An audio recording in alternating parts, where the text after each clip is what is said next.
Trigger warning. So many trigger warnings. This series is an entire red flag, a walking amber alert, and we need it. We need it very, very much. Now, if you have been living under a rock, Baby Reindeer was released a couple weeks ago on Netflix, and it quickly became one of the most watched shows for good reason. It talks about very important, heavy subjects, which kind of surprised me because at first I thought it was going to be a dark comedy. It was going to be a good time, just some silly, witty humor, and then we could call it a day. And then Richard Gadd, the creator of the series, who also stars in it, just unleashed a can of worms on the world. And it got me thinking, should I talk about this or should I not? Because we gotten into a habit on my channel of talking about bad shit. And listen, I love it. I find it very entertaining. I love watching bad movies, bad series, just bad things that make you think, wow, someone really went ahead and did that. I think it's worth a little visit to the Baby Reindeer universe. So let's talk about it because people are crazy online. Baby Reindeer tells the story of Donnie, an aspiring comedian who works at a pub in Camden in London. And he meets a woman, a patron called Martha, and he's nice to her. She becomes obsessed with him, starts stalking him, and essentially ruining his life. But there's so much more to this story than just a female stalker, which is something that we don't see very often. It's wild. Before we get into it, I have to say this series is based on actual events. Richard Gadd, the star of the show, wrote this show as a one-man performance for the Edinburgh Fringe Festival, and it got picked up by Netflix.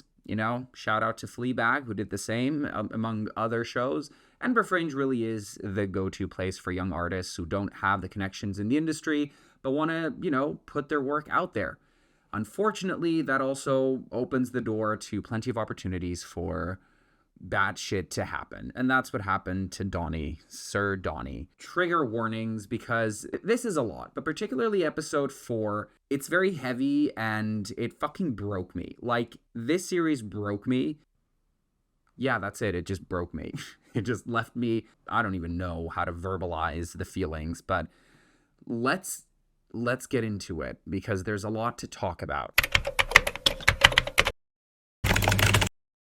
So the series introduces us to Donnie, an aspiring comedian who works at a pub in Camden. The series actually opens with him going to the police to report a stalker that's been going around for 6 months, and the police is like, why are you only reporting it now? As we all know, the police is always so useful in these cases. They usually wait for the victim to be dead to act on it, unfortunately. But in this case, they just invalidate what he's saying because, first of all, he's a man, and we all know that men can't be victims of abuse in any way, shape, or form because they're men.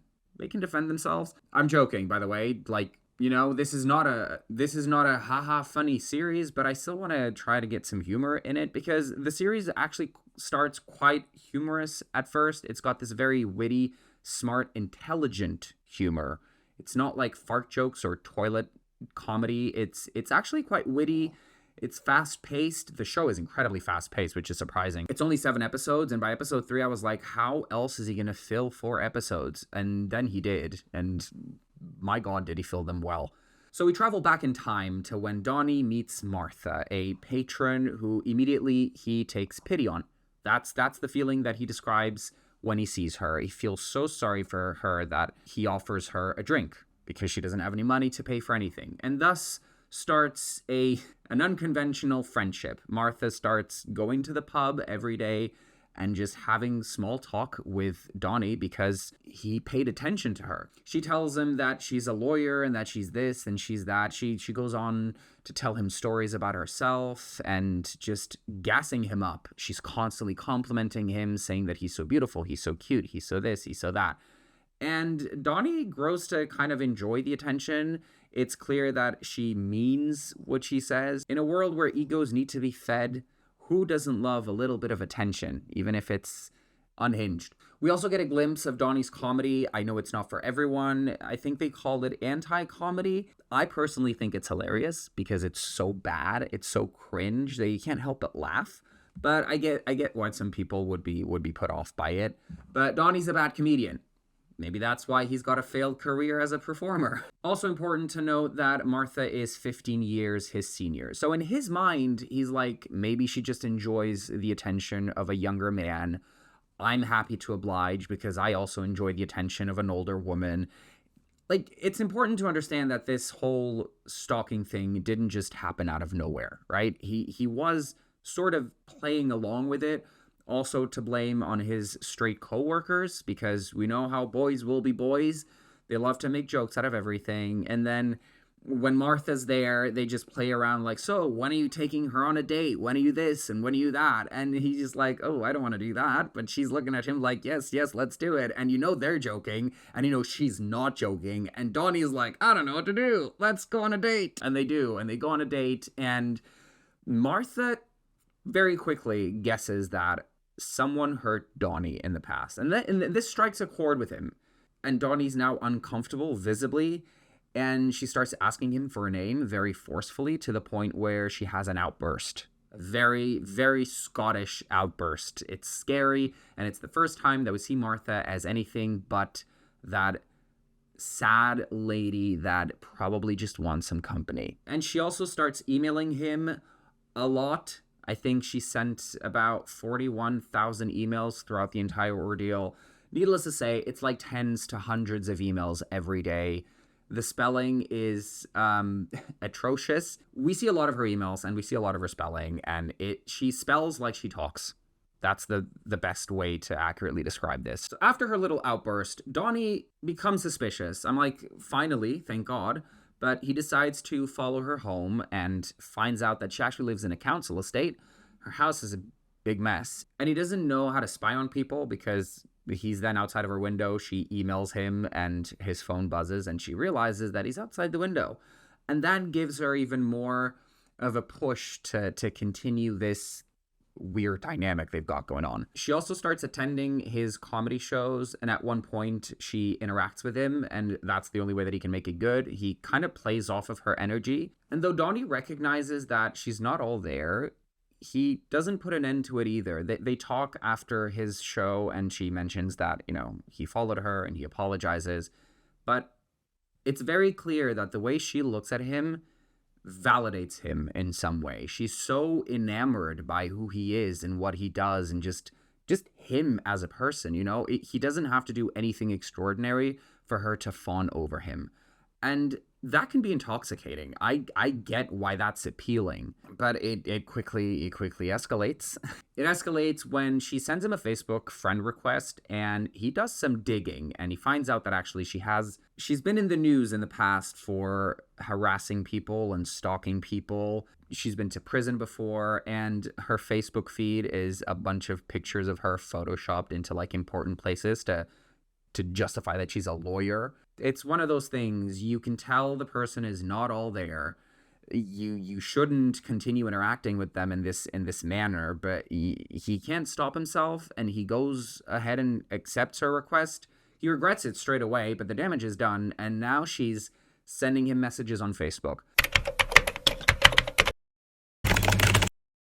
We move on to episode 2, and this accepting her friend request was obviously a mistake, because now she's been commenting under all of his pictures. She's messaging him incessantly, so not only emails, he's now also getting Facebook messages from her non-stop. And her favorite nickname for him is Baby Reindeer, which we don't find out until the end, which is so incredibly heartbreaking. Let me tell you, I cried.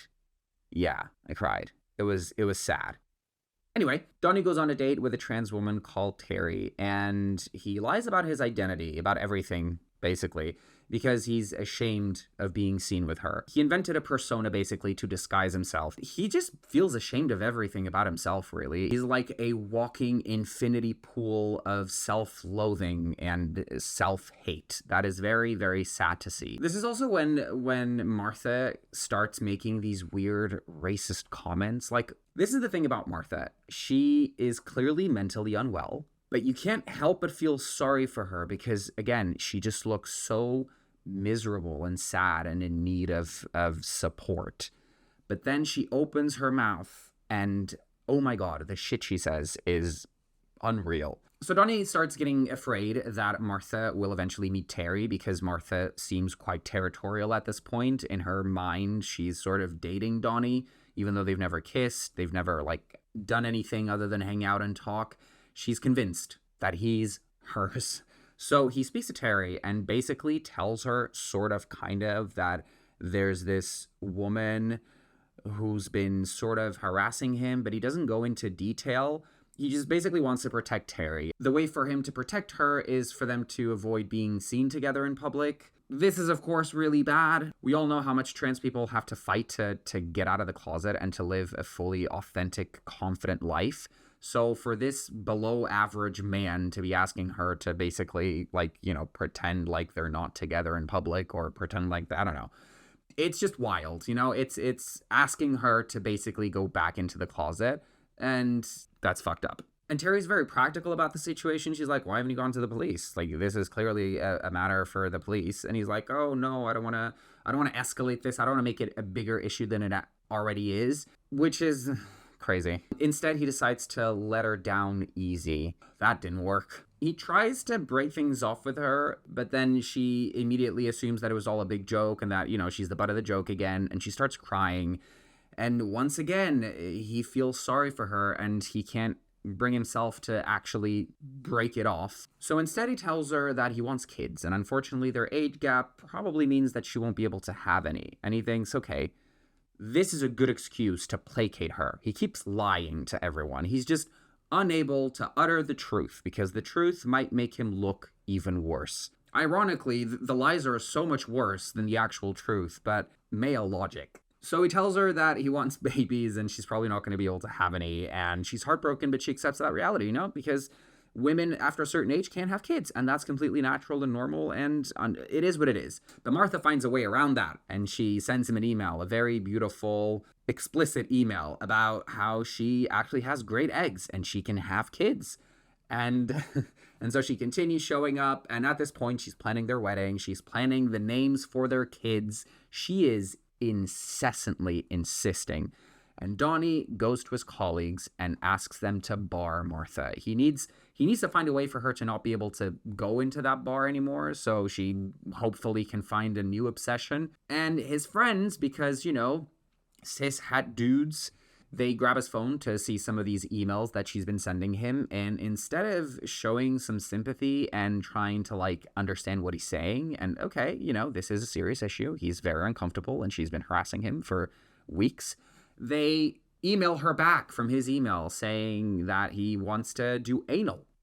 Now, Martha, who's been getting increasingly sexual in her emails and everything she sends him, now sees that he wants to put it up her butt. And this is such a crucial email because she's going to use this as a justification for her stalking him. So that night, Donnie goes out with Terry, and this is the first time that they're out in public in front of everyone.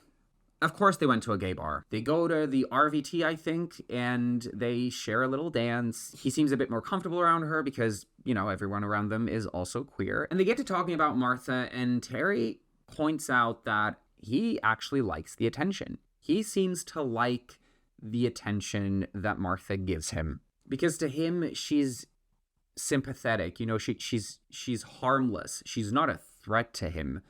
All she does really is give him attention.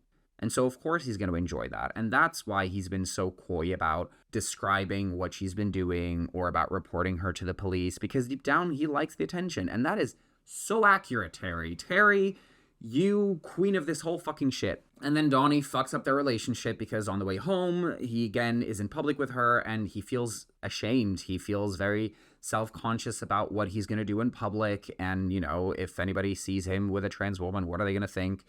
And as she's like trying to kiss him on the tube, it stops and he just steps out and lets her go by herself.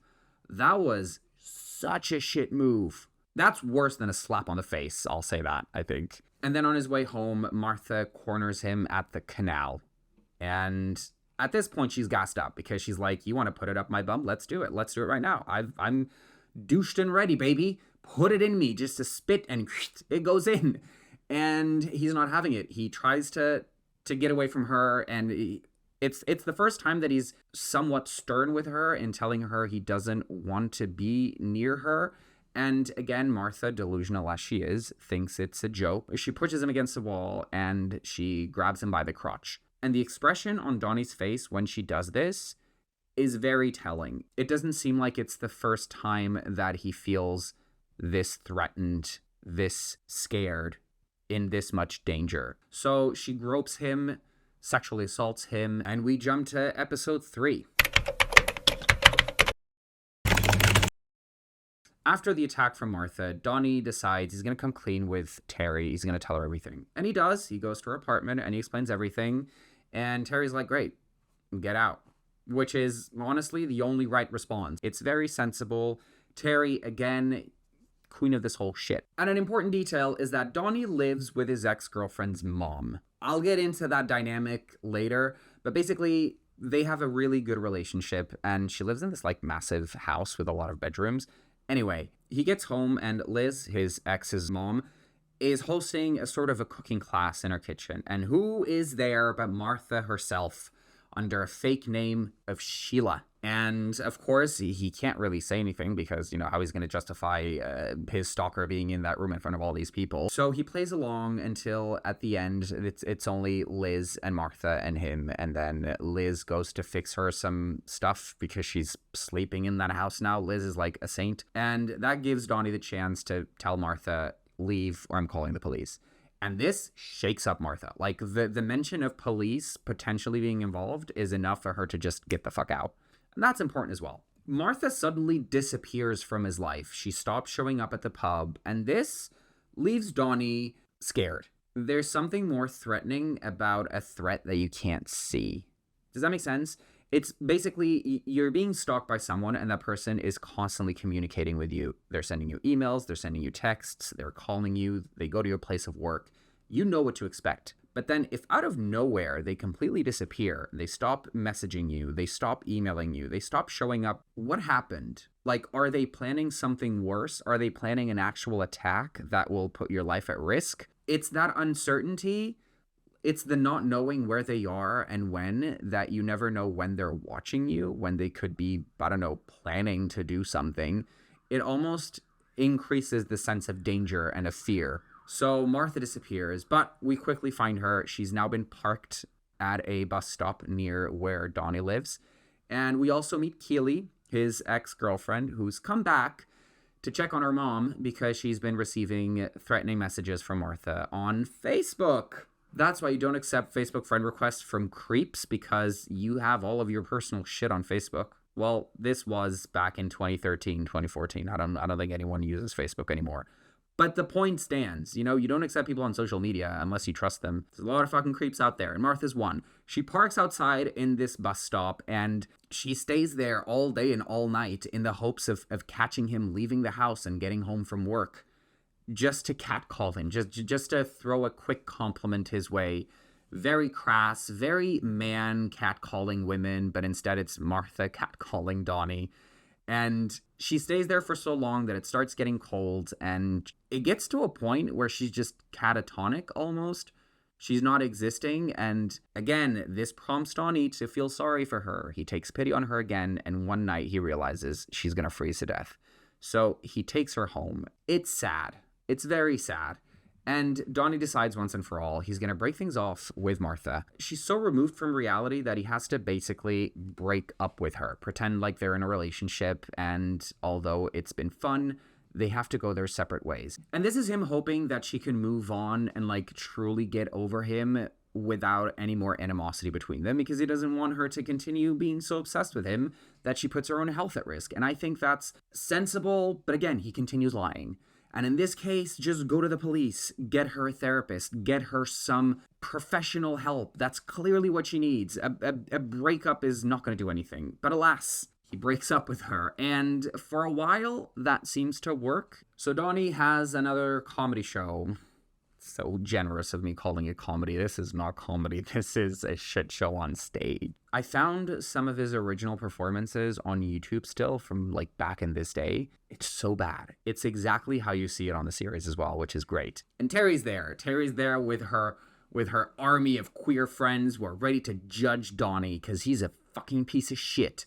And honestly, Terry, I fucking love her so much. So Donnie's very nervous, but he goes on stage, and listen, it starts off rocky, no one's laughing, but then he manages to get a joke or two in there, and that's okay. He's picking up speed, and Terry's in the audience like, I want to hate you, but I can because I kind of like you, whatever. It's cute and romantic. And Donnie keeps doing this, whatever the hell this dance is.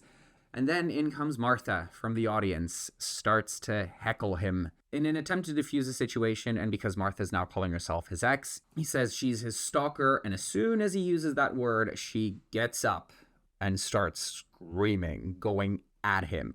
And then pulls up the email of him asking her for anal sex and goes around telling everyone, see, he's been asking me for anal sex. Remember that email that his shitty friend sent? Well, here it is, back to haunt Donnie. And Terry sort of realizes that, oh, that might be his stalker, but my God, she is a lot worse than he made her out to be. Martha is eventually taken away by security, and after the show, Terry and Donnie speak, and they go have a drink, mostly because they're trying to run away from Martha.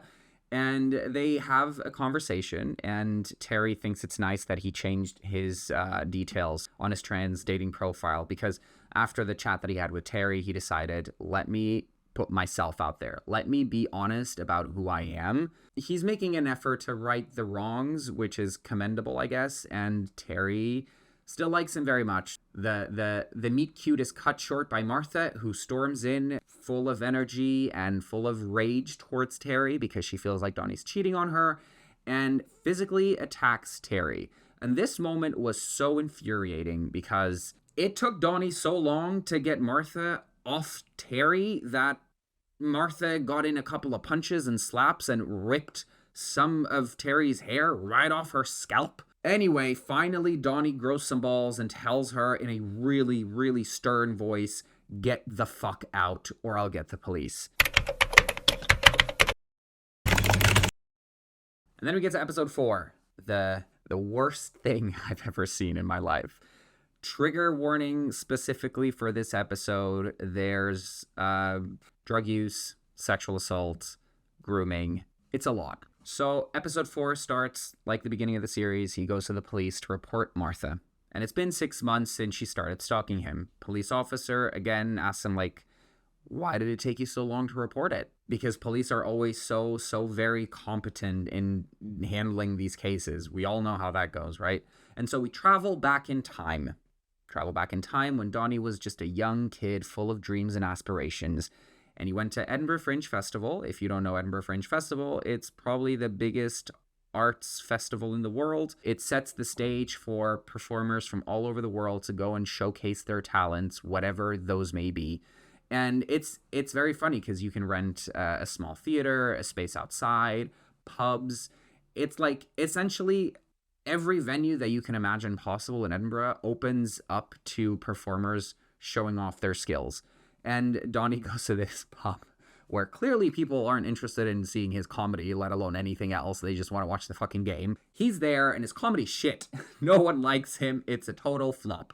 But in one of the nights, being out and about, he meets Darian. Now, I don't know if I'm just desensitized to these things or if I always just expect the worst. But as soon as they meet, my head started going in the direction I thought the show was going to go. And I was absolutely right. Like, instantly, the way it all happens, I just knew Darian is bad news. Darian, no, ma'am, get away from him. But alas, they get to talking, and Darian is this writer-producer that has worked on shows that Donnie likes, and Donnie's amazed that he's having a conversation with a successful industry professional who's giving him the time of the day.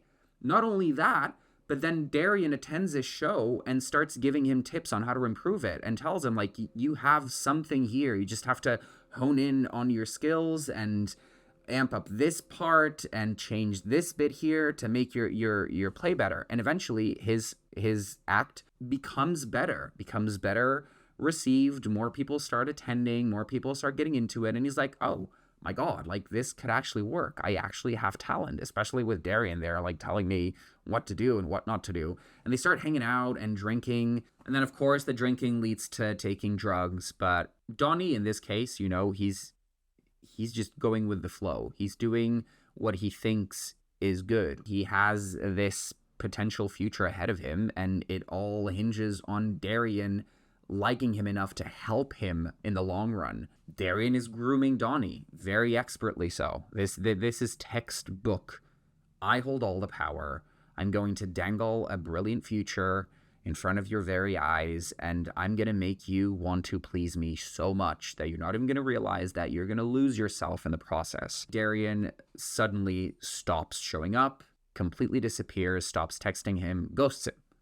Darian's gone. And that leaves Donnie in a bad state because Donnie was being gassed up by this industry professional. He was gassed up for his talent and his wit and his intelligence. And all of a sudden, that person is gone.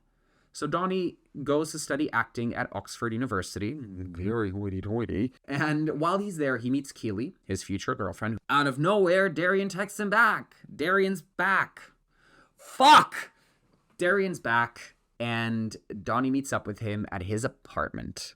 Now, listen, it's so wild that everything happened almost exactly how I expected it to happen. Like, I feel like we've seen this in Scream 3. Do you guys remember Scream 3? Spoiler alert. In the end, we realized that Sydney's mother had gone to Hollywood, and there was that incident. You know, she was gang raped by a bunch of industry execs.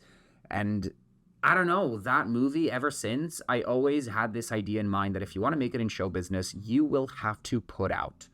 You will have to sleep your way to the top. And even if you're willing to sleep your way to the top, they will still find a way to abuse you while doing so. Because it's not about sleeping with the ingenues, the talent. It's about the power, the control you have over that person, the grooming, the abuse. It's all so gnarly. It's so sick. But he starts hanging out with Darian every weekend at his house because Darian wants Donnie to write a script and pitch it to industry executives. He's planning to have this meeting, and he wants Donnie to get a script to a place where he's sure they're going to invest in. They're going to believe in, and they're going to give him like carte blanche to go out and do it. But then it becomes incredibly critical of Donnie's drafts. Immediately, it's like, full rewrite on this. This is not going to work. Change this entire thing. It's too weak, to this, to that. And so begins a pattern of Donnie meeting up with Darian on the weekends at his house. And they just go on these endless conversations, and Donnie is mesmerized by Darian's presence because, again, he's what Donnie wants to be. And then Darian just keeps talking so highly of him and of his talents. And they get to drinking, and then they get to drug use. And it's not just one substance. They start taking them all. They start making cocktails and trying on shit. I don't know. It seems like Darian is using Donnie as a guinea pig for the drug cartels. Like, let's see what drugs work and what don't. What are the effects? It's wild. It's intense. And then eventually, as the drug use becomes increasingly heavier, Donnie starts passing out. And they show a couple of scenes where he does that, and Darian, as I expected, takes advantage of him. And that escalates to taking more and more advantage of Donnie.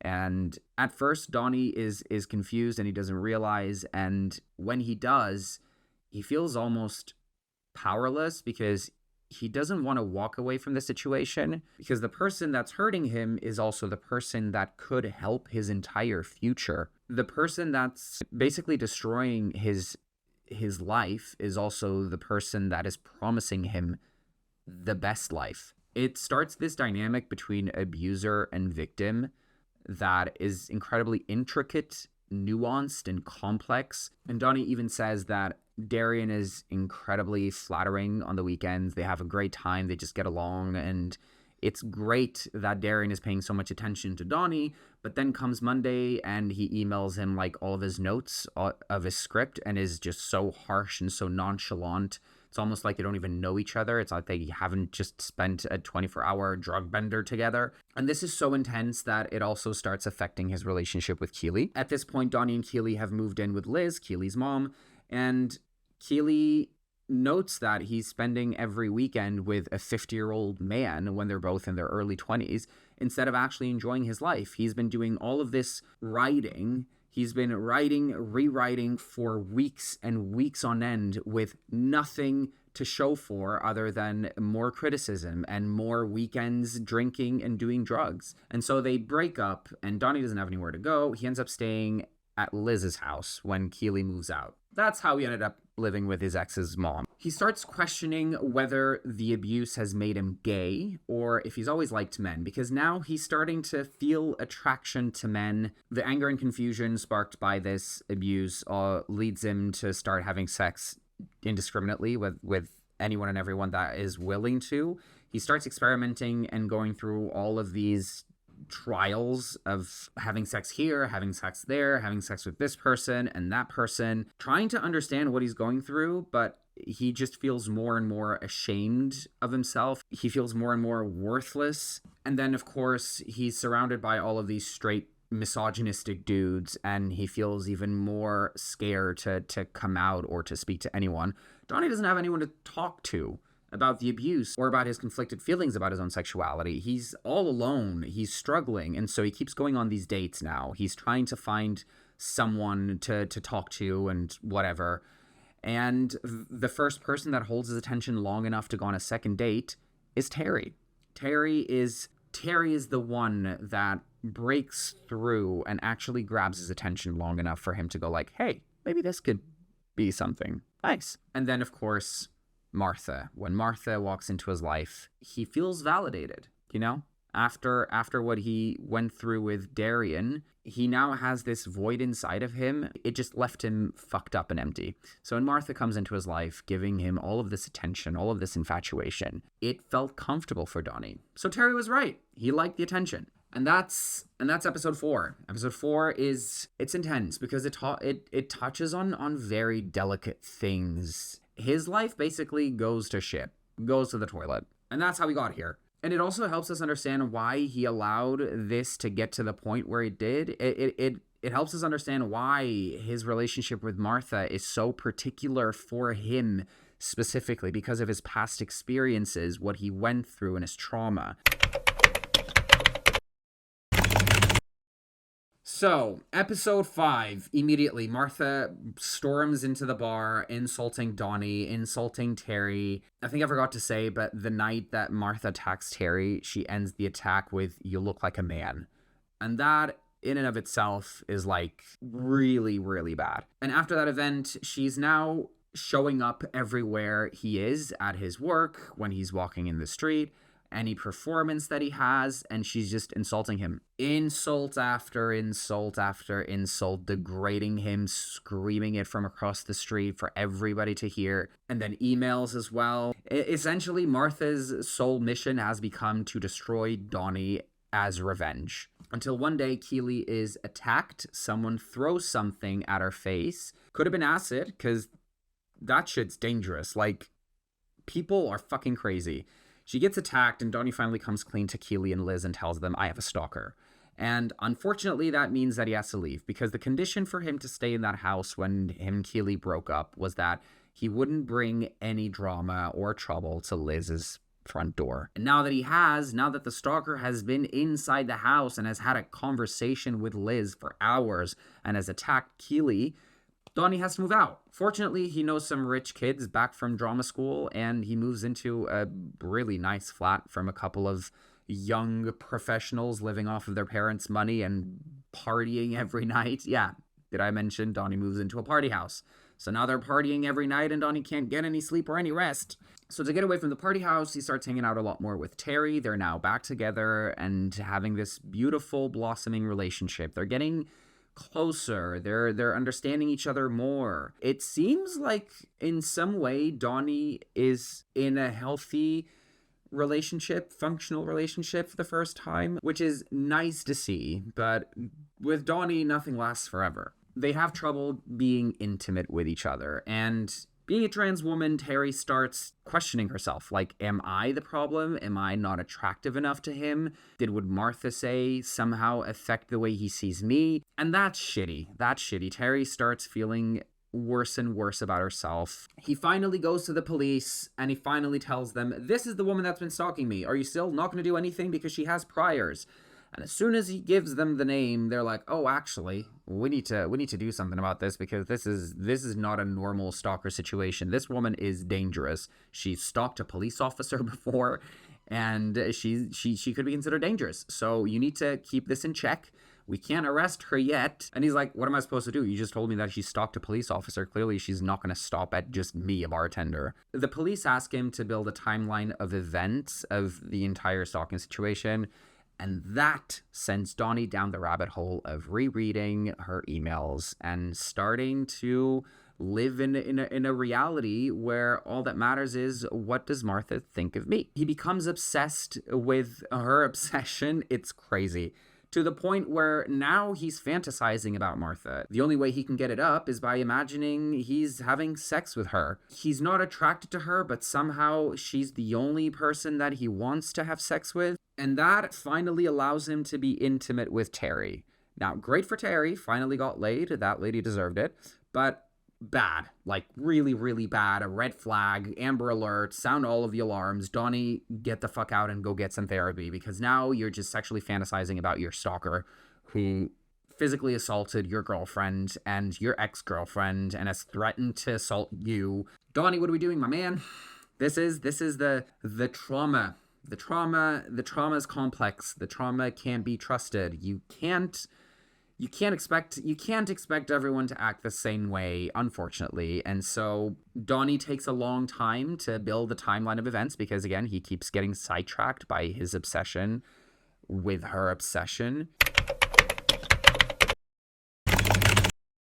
We're nearly there at the end. Martha casts a wide net of people that she's harassing, and now she's going after Donnie's parents, who live in Scotland. They call him in a panic because they were told by a friend of his that he was in a hospital and they couldn't get a hold of him. So he travels back to Scotland to figure out what the hell's happening. And turns out Martha has been harassing both his parents and his dad's work.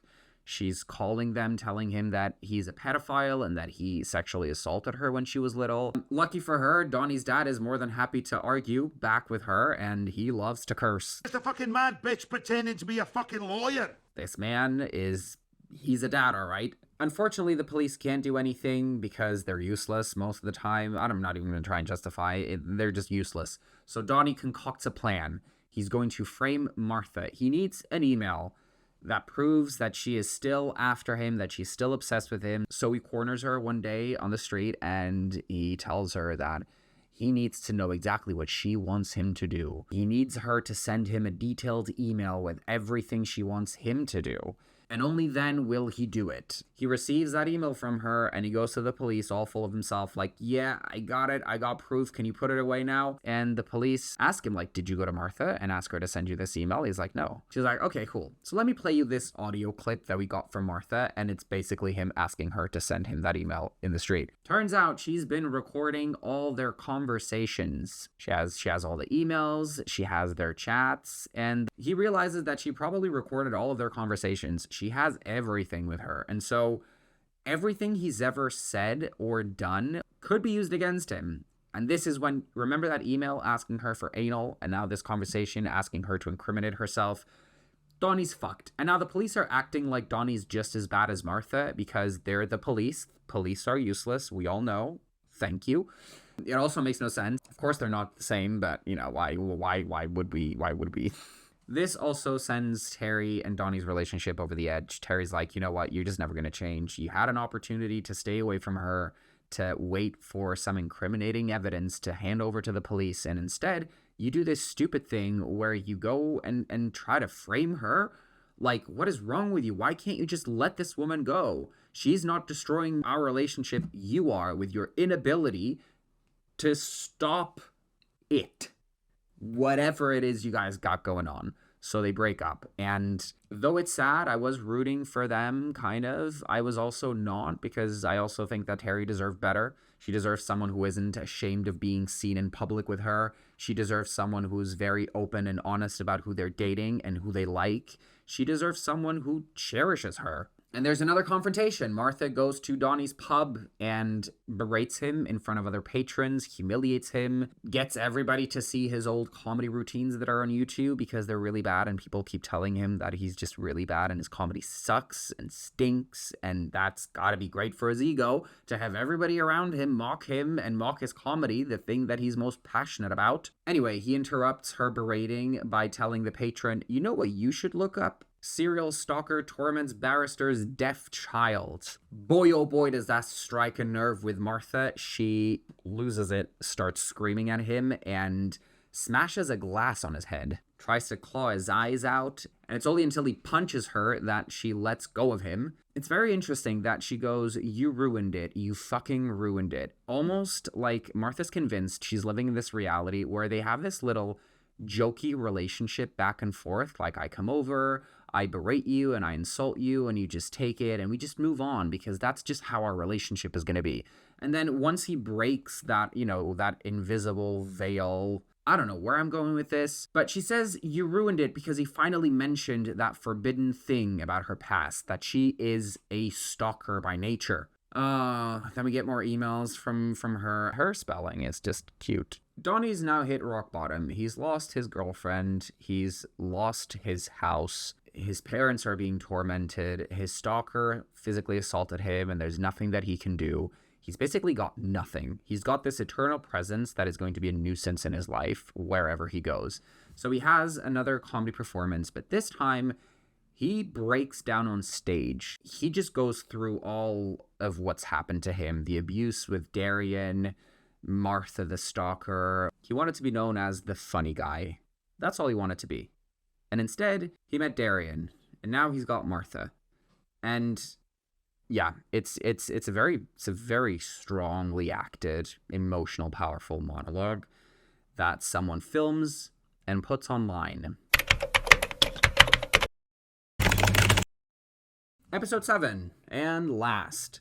Someone filmed his monologue on stage, his breakdown, his admission to everything that's happened to him, and they put it online. And that has caused a stir in the industry. He's now getting media attention. He's getting invitations to perform at different places. He's getting so many emails and so many opportunities and offers that when he has to be away from his laptop, from his emails, he decides to create an out-of-office reply and includes his phone number.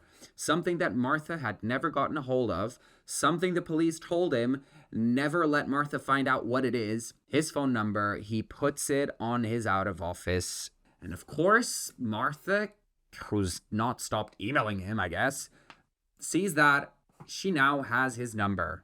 So she calls and leaves a couple of voicemails telling him that she's going to call his parents and tell them everything about what he said on stage. First of all, no, that's beyond no. Donnie, in a panic, travels back to Scotland to speak to his parents because he wants to finally come clean about what's happened, and he doesn't want them to find out through his stalker, which is very sensible. So he goes up there and he's very careful in the way that he tells them that, he had this performance on stage and he said a lot of things, and he's trying to reassure his parents that he's okay, that he's no less of a man because of it. And this is what gets me. In the middle of all of this trauma, in the middle of all of this pain and hurt, Donnie's main concern is that he's still a man, he's no less of a man for what's happened to him. And in a rational world, you shouldn't have to make that point because one thing has nothing to do with the other. Patriarchy, dudes, get with it. Patriarchy, you just gotta make it known. Guys, let's be honest, patriarchy is not helping anyone. It's not helping women. It's not helping men. It helps men, certainly, in some cases, but it also doesn't. Like, when are we gonna change it up? But his conversation with his parents also leads to a very important, heartwarming moment.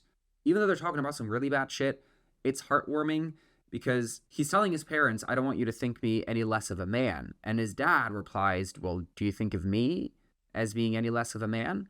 And that's when his dad confesses that when he was younger, the Catholic Church, y'all know where this is going, put 2 and 2 together, his father was also abused. So here you have 2 completely different lived experiences, 2 grown men growing up in 2 completely different times, in completely different environments, situations, scenarios, whatever you may call it.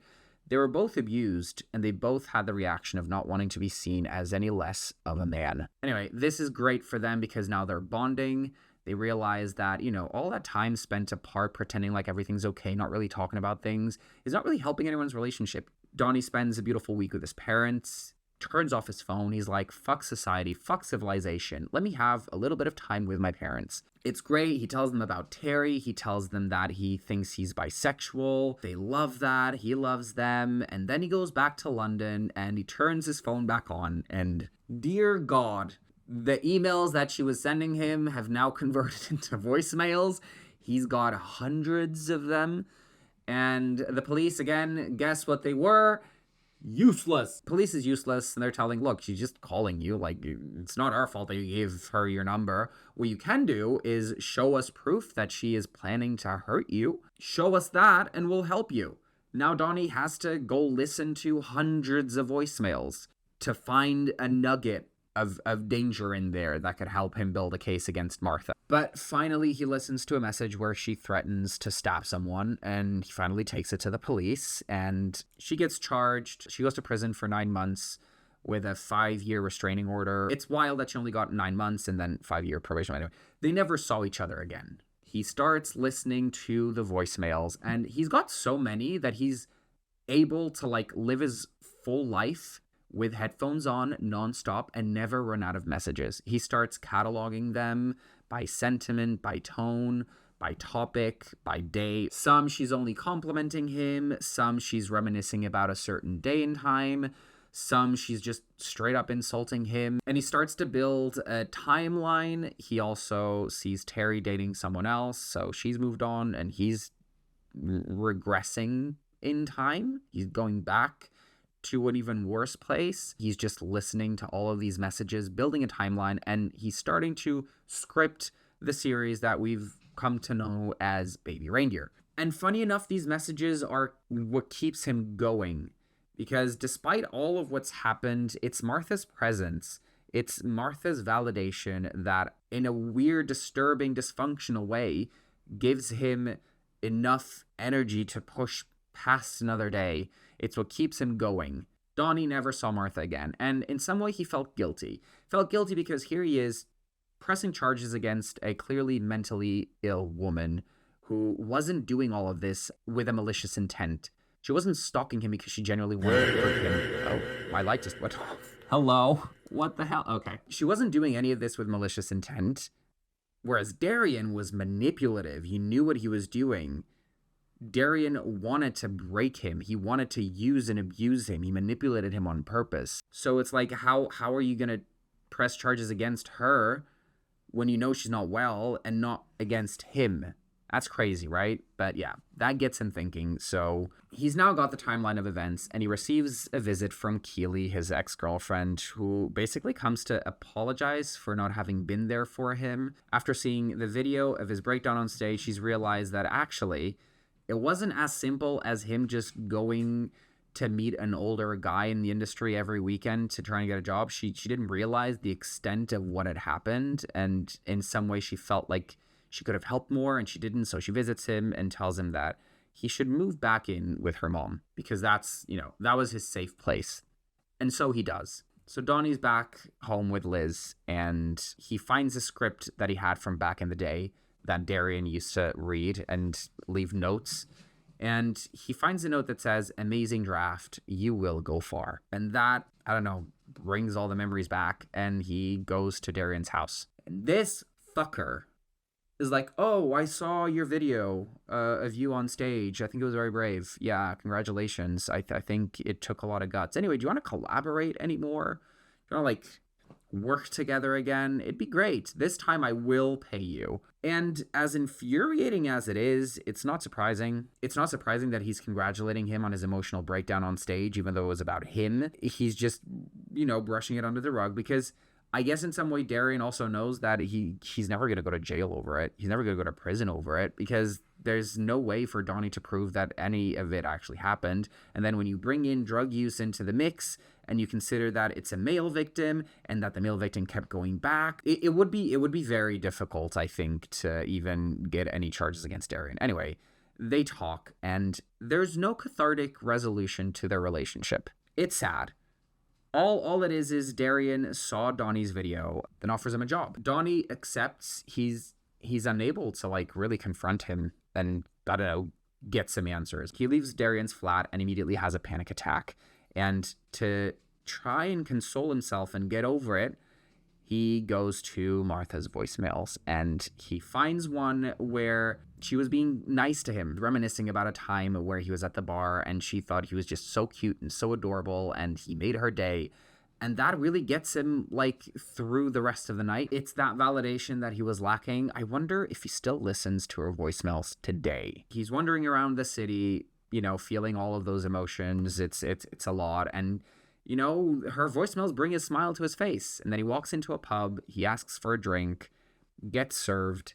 Then he doesn't have any money to pay for it. And the bartender takes a look at him and takes pity on him. Remember, much like Donnie took pity on Martha, and gives him the drink on the house. And that's it. Now, the ending, as frustrating as it is, it's real. This is not a person trying to come up with what would happen in this situation. There's no, like, cutting corners and making it more entertaining for entertainment value only. We've seen a lot of the stalker movies about people being obsessed with other people and how they act and how everything goes. And normally they're shit because they lack nuance and complexity that actually goes into these situations in real life. All he did was be honest about what happened to him, which is also why we should give creative freedom to people that write these shows and write these movies. You need to let the creative vision come to life, unadulterated by studio interference. The show ends and the internet crazy. They go crazy because knowing that this actually happened and it's a very faithful retelling of the events, people immediately found Martha in real life. They started harassing her, sending her hate messages, death threats. They also tried to find who Darian was, and they wrongly identified a man who received a barrage of hate messages and death threats as well, to the point where he had to put a statement out saying, "I'm not him." Richard Gadd also put a statement saying, "That's not him. Also, stop trying to find the real people. That's not the point of the series." The point of the series is to explore these topics, to open up a conversation about, you know, grooming in the industry, sexual abuse, male victims of sexual abuse, mental illness, homophobia, transphobia, transmisogyny, all of these topics. And people just wanted to know who the fuck she is. And they did. They found her. And then she gave an interview with Piers Morgan, who is arguably one of the worst possible people you'd ever want to go to for an interview like this, because Piers Morgan is a piece of shit. I don't want to be sued for defamation, so I'll just say that he is allegedly a racist and transphobe and homophobe and a real big misogynist, like really big misogynist. We all remember how he went after Meghan Markle, right? That was crazy. Still is. And he's been a genocide apologist for the last 8 months. But I mean, most media outlets have. So great platform for her to tell her story. I watched it just to see if like any new developments came of it. But it just felt like punching down on an already unwell woman. Interestingly, Richard Gadd has said that people in the industry know who Darian is. Everybody knows who he is because Richard has always been honest about his abuse with people of the industry and who it was. And as infuriating as it is for him to not say who Darian is, if he doesn't want to say it, he shouldn't. But also, if people in the industry know who he is and he keeps working, if he keeps working, then, I mean, I guess the industry really is a shit show. But that's not a surprise. The entertainment industry is full of really, really bad, awful people. God knows how they have careers. Maybe that's because they're awful. It's the only way to get there. So yeah, it's a really heavy show. Be aware. It's very intense and it's very heartbreaking, but also eye-opening, and it's phenomenally made. Phenomenally made. In fact, I want to give a shout out to Richard Gadd playing Donnie. He was incredible playing himself. Well, a fictionalized version of himself. He was great. But the MVP of the whole thing, Jessica Gunning as Martha Scott. Her performance, it did something to me. The way that she so expertly portrays Martha as this woman you want to feel sorry for and you want to help, but is also incredibly unhinged, unpredictable, and batshit nuts. She plays it so fucking well and so convincingly. I want her to win all of the awards next year or this year, whenever she's eligible. I want her to win the Emmys and the BAFTAs and the SAGs, whatever the awards are. I want her to get everything. This woman fucking deserves it. 10 out of 10. Her performance, I don't think you could change anything to make it better. That's how much I appreciate her performance. It is next level. So if anything, watch the series for its acting and its writing. The writing is also phenomenal. I also expect him to sweep some awards in the writing category. Just to finalize, we find out why she calls him Baby Reindeer. And it's so fucking heartbreaking. She had a stuffed animal when she was a child, which was the only source of comfort for her when her parents fought. It was a baby reindeer, and she tells Donnie that he reminds her of that reindeer. That part made me cry because, again, it's adding this humanity to Martha. So heartbreaking to realize that this whole time she was obsessed with Donnie because he basically made her feel safe the way her plushie made her feel safe when she was a child. Donnie was her source of light in her life. She didn't have anything else. She didn't have anyone else. She literally had nothing else other than Donnie. And to know that this was such a personal thing for her related to her childhood, y'all, I was in tears. In the end, Martha and Donnie were just two people lacking.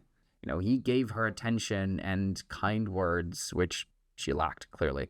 And she gave him infinite validation, which he clearly lacked as well. And in the end, it was just a messy mess.